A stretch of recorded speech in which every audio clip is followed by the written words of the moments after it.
Assalamualaikum warahmatullahi wabarakatuh. Ini perlu ada program Kementerian Pendidikan dan Dasar dan Menengah ini untuk memasifkan program 7 kebiasaan. 7 kebiasaan eh, anak Indonesia hebat. Ini ada bangun pagi, beribadah, berolahraga, makan siang, makan sehat, bergizi, gemar belajar, bermasyarakat, dan tidur cepat. Saya kira memang ini 7 komponen ini penting sekali di set sedemikian rupa oleh pihak sekolah, pihak madrasah, pihak orang tua, dan melibatkan masyarakat tentunya. Karena memang saya hanya ingin contohkan itu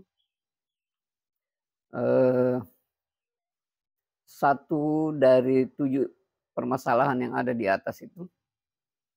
Yang pertama beribadah.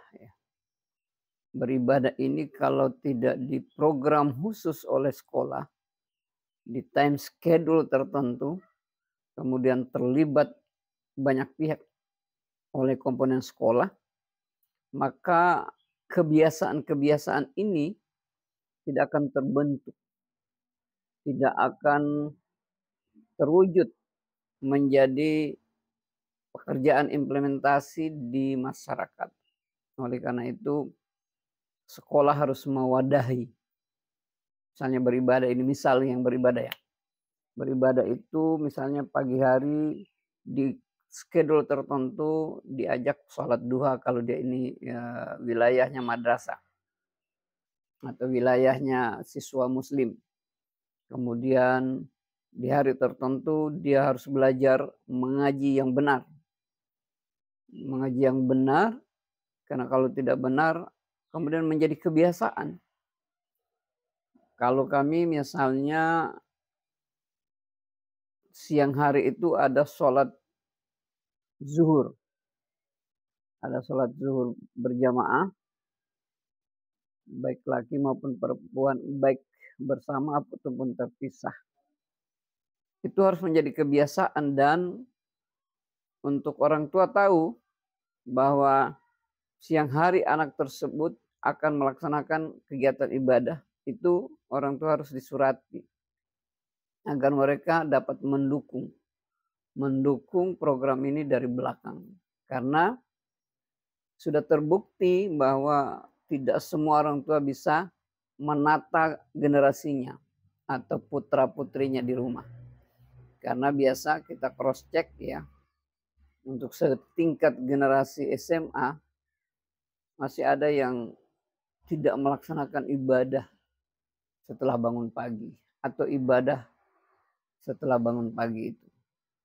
Dan itu sangat kecil persentasenya yang melaksanakan. Kalau misalnya sholat subuh, jangankan berjamaah, perorangan pun mereka masih sering terjadi kelalaian.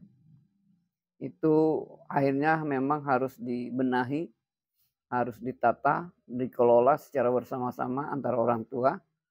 Pun kalau masyarakat itu nanti di masyarakat, tapi antara orang tua dan pihak sekolah itu penting mengorganisasikan atau mendorong dari belakang program-program yang diprogramkan oleh sekolah. Misalnya biasanya kami menyurati ya, kalau kami biasa surati orang tua siswa bahwa anaknya di hari ini tidak boleh terlambat karena ada kegiatan 2, satu sholat duha, satu mengaji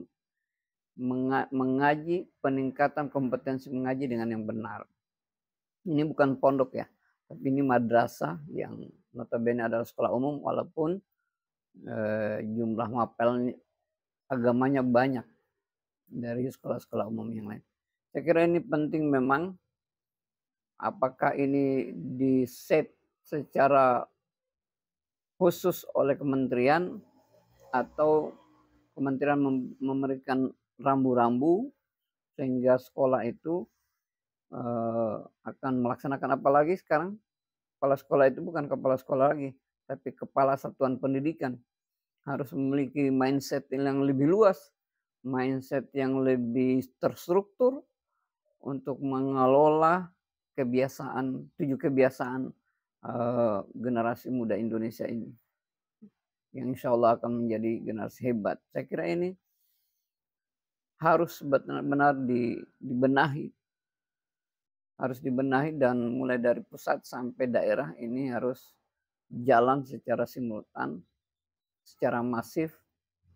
Nah, kalau kami di madrasah langkah-langkah seperti ini sering ada dilakukan, tetapi ini hanya bagian dari parsial kegiatan pembelajaran di madrasah atau di sekolah yang kami membutuhkan output kami sesuai dengan visi misi kami bahwa mereka harus beriman bertakwa, mereka harus cerdas dan mereka harus memiliki karakter dan perilaku Islami dalam kehidupan sehari-hari. Saya kira mungkin sementara ini memang ini kita perlu dukung betul kegiatan ini dan jangan ditunda, sesegera mungkin. Kalau perlu sudah akan berbenah setelah Ramadan pada tahun ini, sebelum tahun ajaran baru, tahun pelajaran baru 2025-26. Sekian, assalamualaikum warahmatullahi wabarakatuh.